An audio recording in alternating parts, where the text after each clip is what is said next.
Hemos visto que los dos elementos característicos que nosotros queremos estudiar asociados a nuestras curvas en el espacio son precisamente curvatura y torsión.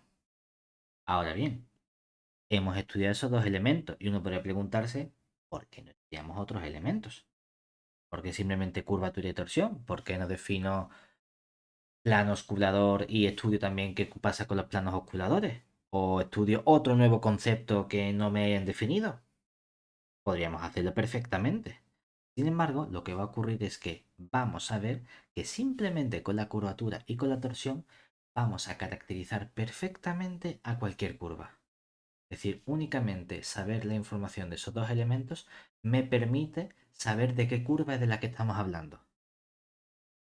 Eso sí, cuando hablamos de cualquier curva, uno piensa a lo mejor, no, es que tienes una circunferencia. Ya, la circunferencia que puede tener o puede presentarse en muchos sitios distintos. Puede tener circunferencia, piénsala en vertical, en horizontal, inclinada, de lado, pero sigue siendo una circunferencia prácticamente.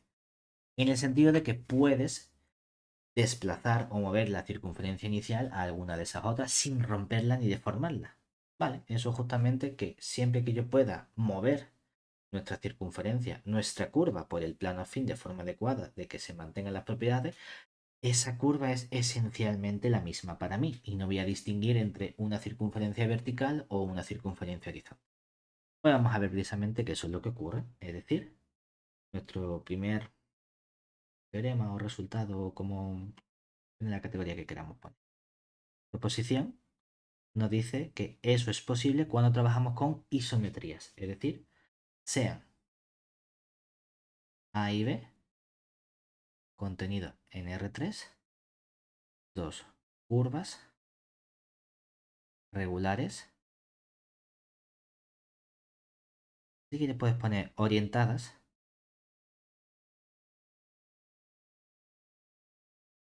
y sea M una isometría de R3 tal que M manda la curva A completa en la curva C como conjunto de R3. Entonces, si alfa que va de nuestro I en R3 es una parametrización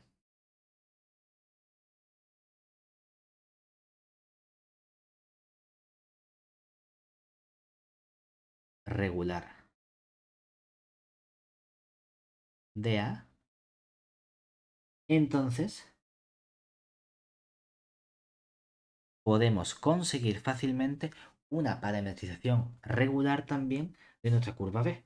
Es decir, beta dada por la composición de alfa con M es una parametrización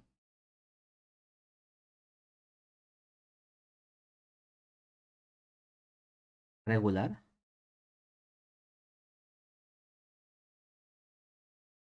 de nuestra curva B y se verifican las siguientes propiedades.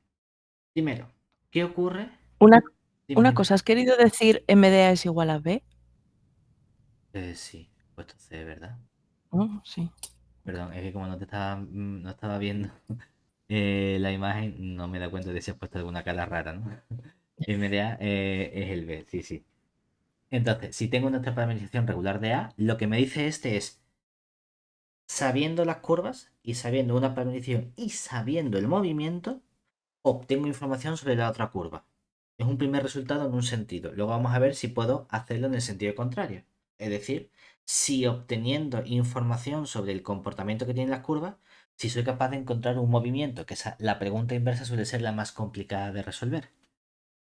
Lo que me dice es, oye, ya que este movimiento, esta isometría tiene muy buenas propiedades y estamos construyendo esta parametrización con esta composición de tu parametrización regular buena de la curva A y la isometría con buenas propiedades, a lo mejor se mantienen buenas propiedades para la nueva parametrización beta. Bueno, pues lo que obtenemos primero es, ¿qué elementos nos pueden interesar? Hay prácticamente tres cuentas numéricas que podemos hacer, ¿verdad? que son velocidad de la parametrización, curvatura de la parametrización y torsión de la parametrización. Pues vamos a ver qué ocurre con esos tres elementos numéricos. Oye, las velocidades se mantienen sin ningún problema. V sub alfa es igual que V sub beta. ¿Qué ocurre con las curvaturas? La curvatura K sub alfa coincide con la curvatura K sub beta.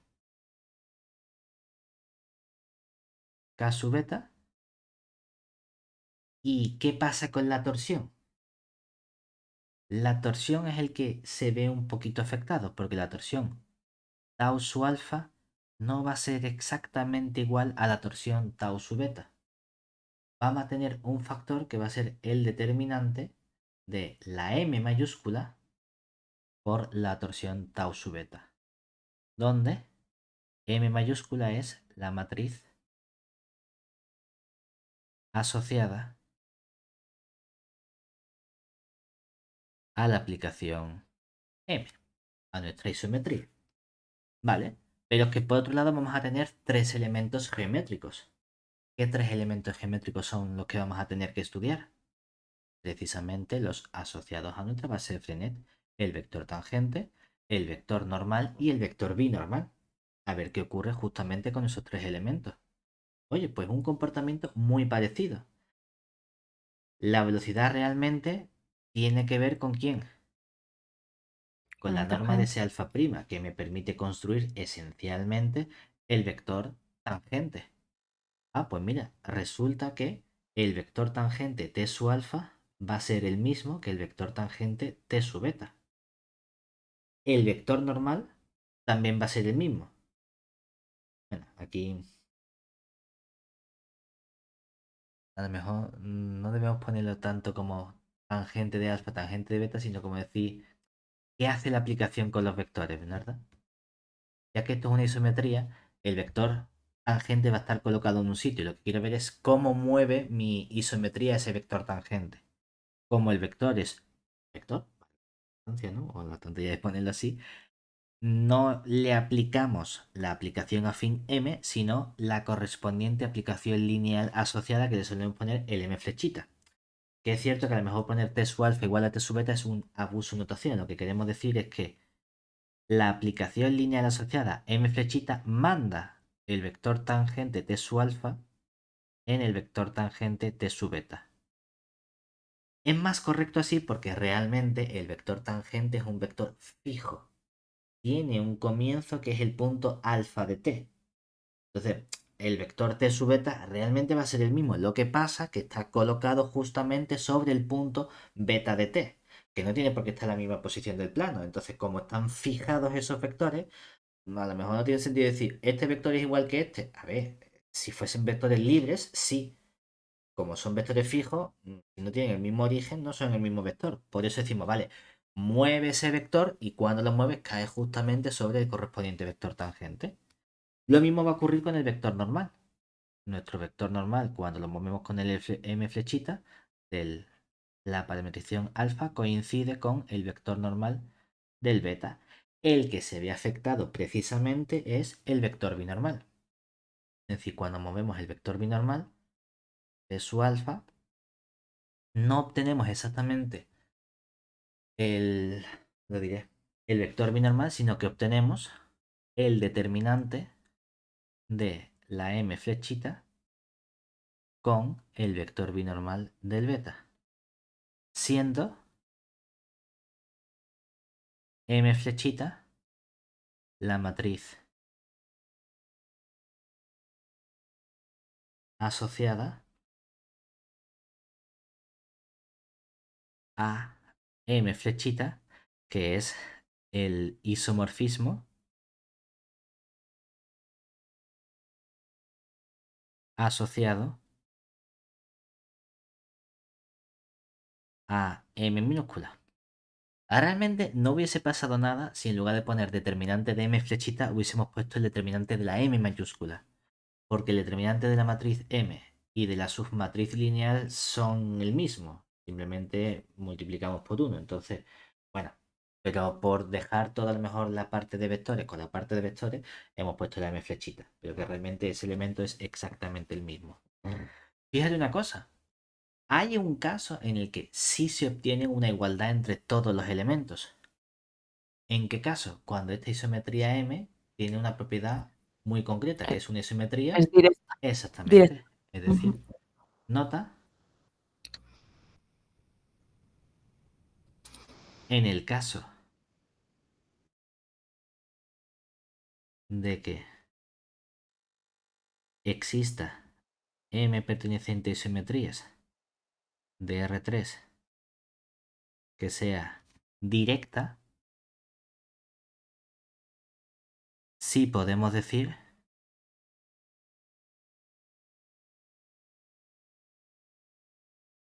que todos los elementos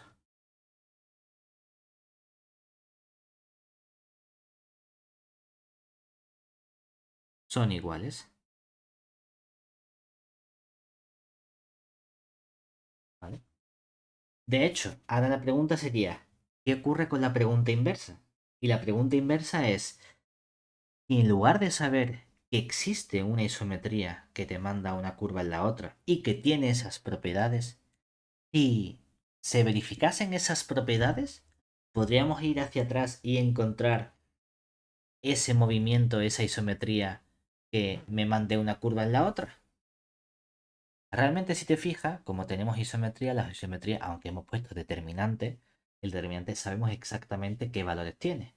O valen 1 o valen -1. No hay más opciones posibles. Porque nuestras isometrías son aplicaciones afines muy concretas, que están hiper trabajadas. Por lo tanto, realmente vamos a plantearnos qué ocurre en esa situación. ¿Qué ocurre si todas estas cosas son similares, salvo a lo mejor la torsión o el correspondiente vector binormal, que pueden ser el mismo o el mismo pero cambiado de signo, ¿no? A ver si la pregunta inversa también se verifica. Proposición. Bueno, pues sean ahora alfa y beta, que va al lado de nuestro INR3, dos parametrizaciones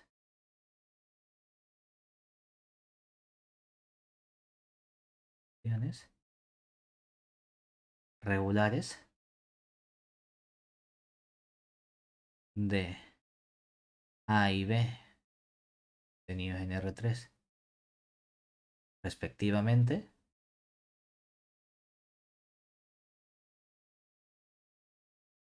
tales que vamos a pedirle precisamente, ¿cómo lo ponemos? Tales que la última vez que pusimos un epsilon, un cierto epsilon que puede valer Sí. 1 o -1, ¿verdad? Bueno, a lo mejor puse el -1 primero, ¿no? Por poner el orden. 1 -1. Verificando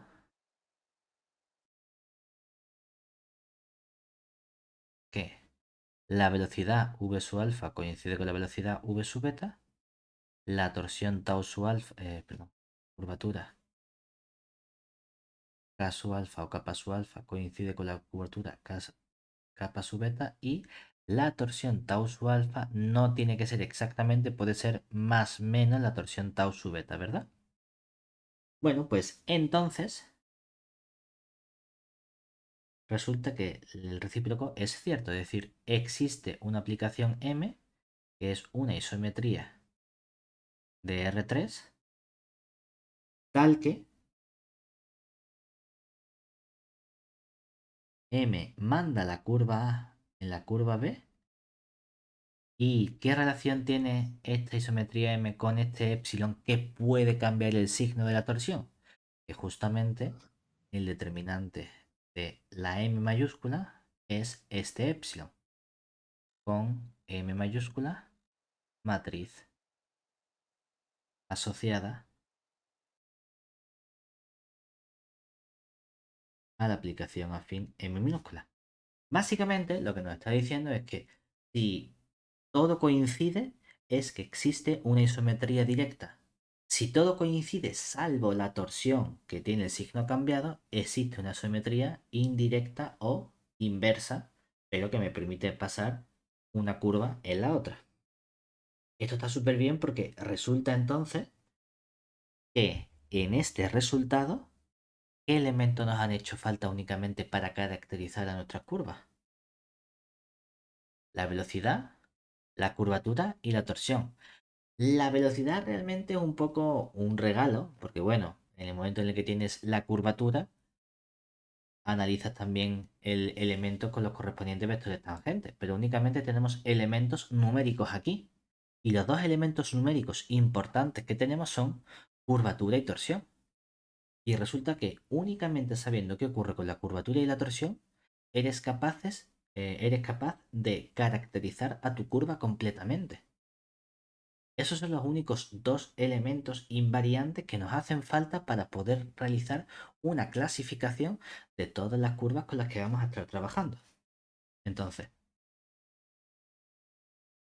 nosotros hemos dicho en algún momento que la curvatura y la torsión son invariantes, ¿verdad? Porque no dependen de la parametrización que hayamos elegido en nuestra curva. Aquí lo que estamos diciendo es que realmente la torsión para caracterizarlo no necesita estar tal cual. Como puede ser un más menos, necesito tenerla en valor absoluto. Pues justamente hemos visto entonces, hemos visto entonces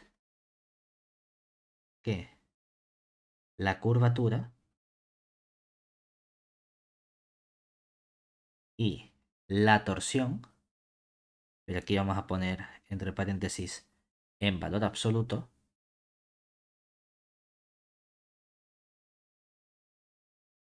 nos proporcionan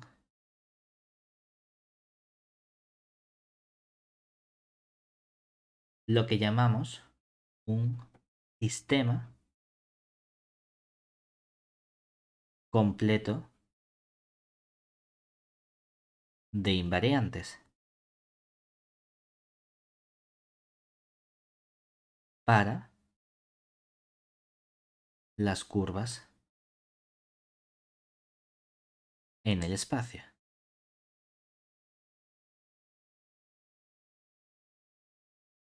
Es decir, somos perfectamente capaces de realizar una clasificación de las curvas que tenemos en el espacio conociendo únicamente la información de la curvatura y a lo mejor no de la torsión, pero sí del valor absoluto de la torsión, por ese posible más menos que podamos tener.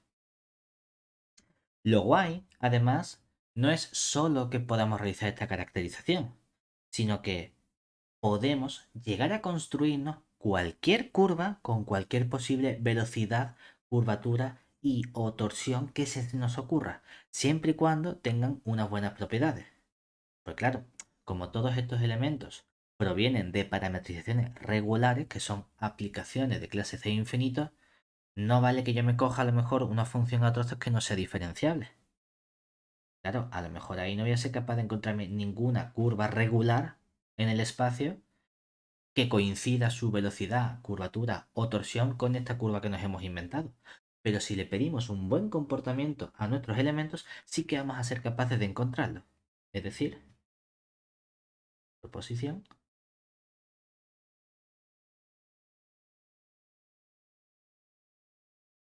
sean, vamos a coger nuestros tres elementos fundamentales numéricos que son la velocidad, la curvatura y la torsión. No le vamos a poner un subíndice porque estas son las tres funciones que tú te inventas. Funciones pertenecientes a clase C infinito de I. ¿Vale? Bueno, pues si resulta que en el caso de las curvas en el espacio hemos visto que, hombre, la velocidad es el módulo de algo, ¿verdad? Por tanto, la velocidad siempre tiene que ser positiva. La curvatura en el espacio también era el módulo de algo, del vector derivada segunda, mientras que la velocidad lo era del vector derivada primera. Como son módulos de cosas, velocidad y curvatura forzosamente deben ser funciones estrictamente positivas. La torsión puede hacer lo que le dé la gana porque es un producto escalar, entonces puede ser negativo, cero o positivo.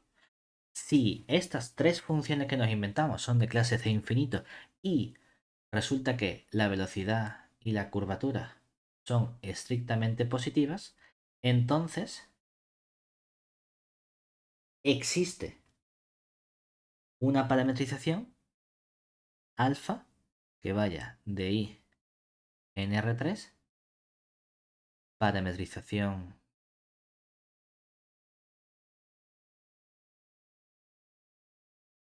regular de una cierta curva de contenido en R3, tal que la velocidad de la curva es nuestra función v, la curvatura de la curva coincide con la curvatura que nos hemos inventado y la torsión de nuestra curva coincide con la función torsión que nos han dado. ¿Vale? ¡Ojo! Parece una tontería, pero es que esta era de heavy. Ahora bien, el resultado es un resultado de existencia. No nos da una demostración constructiva de, venga campeón, construyelo, dime cuál es la curva. Es decir, esto, por ejemplo, nos diría que si consideramos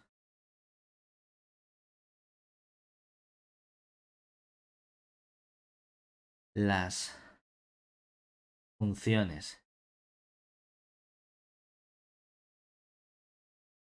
vamos a coger, por ejemplo, v de t, k de t y torsión de t.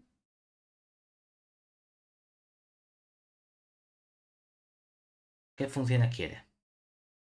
Te dejo elegir la velocidad.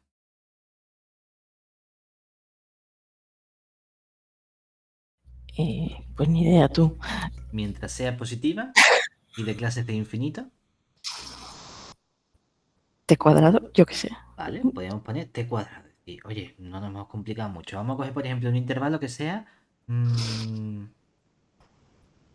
t perteneciente a 0,1.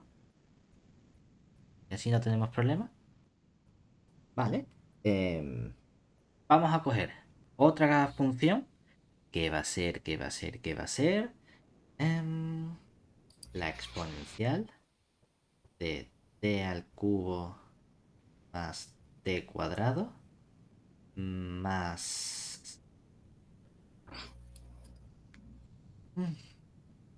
¿Qué podemos poner? El arco tangente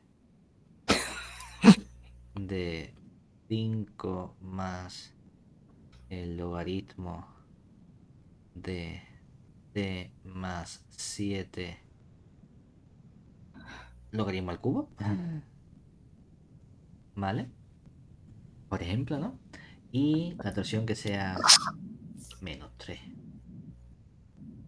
Tú puedes poner todo lo complicado o todo lo sencillo que tú quieras. Y tú dices, conociendo estas tres funciones, vale, es que t más 7 es una función de clase de infinito, el logaritmo también lo es, la composición lo es, sumarle lo es, el arco tangente lo es, la exponencial lo es, los polinomios, todo esto son funciones de clase de infinito. Pues entonces, en algún lado del espacio existe una curva C contenida en R3 con esas características.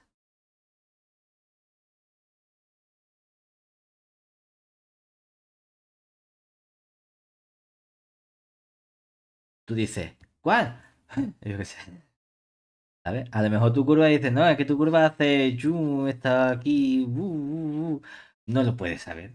Pero sabes que está por ahí pululando. En algún momento de tu vida tendrás la suerte de encontrarte a esa maravillosa curva. Pero no sabemos a lo mejor de momento qué expresión tiene. Lo bueno es que está. ¿Bien? En particular, hay un caso un poquito más sencillo, que sería el caso de las parametrizaciones con las que nos gusta a nosotros trabajar. ¿Qué parametrizaciones son esas? Las Naturales. naturales. ¿Qué ocurre simplemente? Que el resultado anterior, en el caso de una parametrización natural, lo único que cambia es que la velocidad realmente no hay que estudiarla, ¿verdad? Simplemente está fija. Es decir, podemos poner si quieres como aquí un pequeño corolario, que sería Si, si tenemos una función simplemente, curvatura y tau son funciones de clase C infinito con la curvatura de lo que tiene que ser mayor que cero, entonces existe alfa que va de I en R3, parametrización, ¿verdad? Natural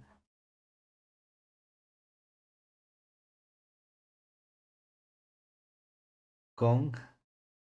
Mierda, no me acabé. A ver si puedo echar un poquito más para allá.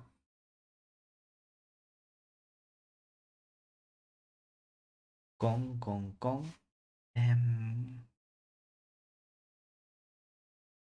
¿qué pasó alfa igual a K? Pero sube un poco el ejemplo, chiquillo. Ya. Pues venga, vamos a subirlo. Parece que estoy pagando por escribir aquí online en el cacharrito este, ¿no? Bueno, que en verdad el cacharrito este me cuesta mi dinero al año. Pero tengo ahora mismo la licencia de 5 años. Dentro de 5 años se me habrá olvidado que lo había pagado. Y dirá de repente, hoy ya no puedes escribir. Con capa su alfa igual a K. Y tau su alfa igual a tau. Es un corolario porque realmente lo que está diciendo es que la función v, velocidad, que has elegido es la función constante igual a 1, que obviamente es una función de clase c infinito, y entonces existe una parametrización regular con velocidad igual a 1, kappa su alfa igual a k y tau su alfa igual a tau. Claro, si la velocidad su alfa es 1, es que es una parametrización natural. Puede ser una tontería, pero bueno, esto no es nuestro teorema fundamental de curvas en espacio. Lo que nos está diciendo es, existe una no biyección, existe una doble caracterización de las curvas en el espacio mediante sus elementos numéricos y geométricos y la existencia de esas isometrías. ¿Vale?